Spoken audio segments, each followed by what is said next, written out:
मी प्रतिभा. सप्तशृंगी किचनमध्ये आपण आज जवस आणि तिळाची चटणी बनवणार आहोत. आता आपण ही जवस 200 ग्रॅम घेतलेली आहे. जवस म्हटलं तर आरोग्यासाठी एक वरदान मानलं गेलं आहे. जवस एक सुपर फूड आहे, त्यामुळे वजन नियंत्रित असतं. जवसमध्ये ओमेगा 3 आणि अँटीऑक्सिडंट असतात. त्वचा चमकदार राहते, केस मजबूत असतात आणि स्त्रियांचं सौंदर्य केसातच असतं. कॅल्शियम, मॅग्नेशियम आणि लोह भरपूर प्रमाणात असतात. हाडांचं आरोग्य सुधारतं. हार्मोन्स संतुलन राखणं, त्यामुळे तीळ आहारात खूप आवश्यक आहे.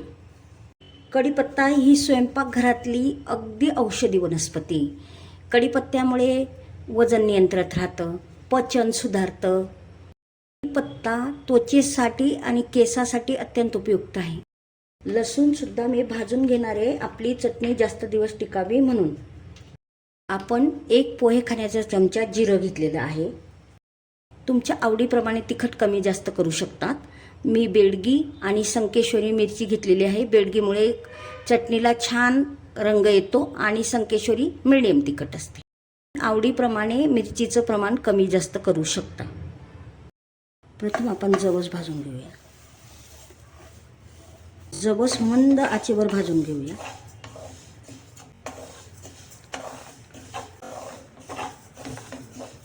जवस तडतडायला लागली आणि भाजून पण छान झालेली. आता आपण काढून घेऊया.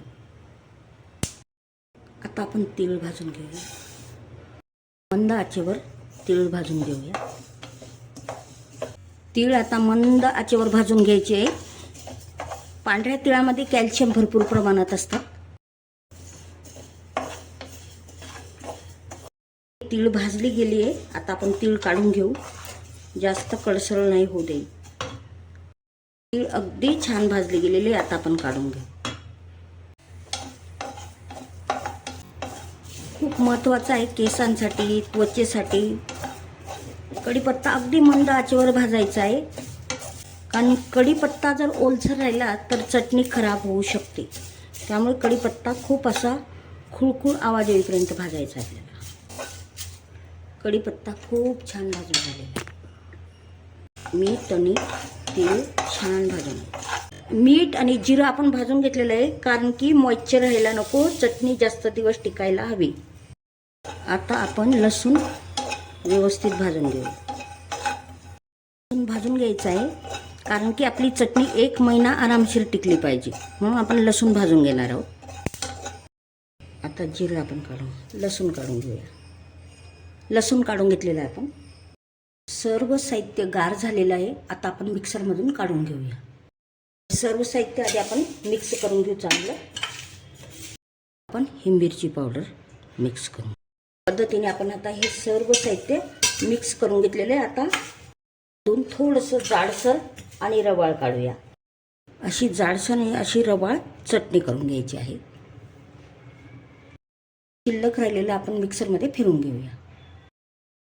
अशी आपली महिलांसाठी आरोग्यदायी चटणी बनवलेली आहे. या पद्धतीने करा, आवडेल तुम्हाला. आवडल्यास सप्तशृंगी किचनला लाईक, शेअर, सबस्क्राईब करा, कमेंट करा.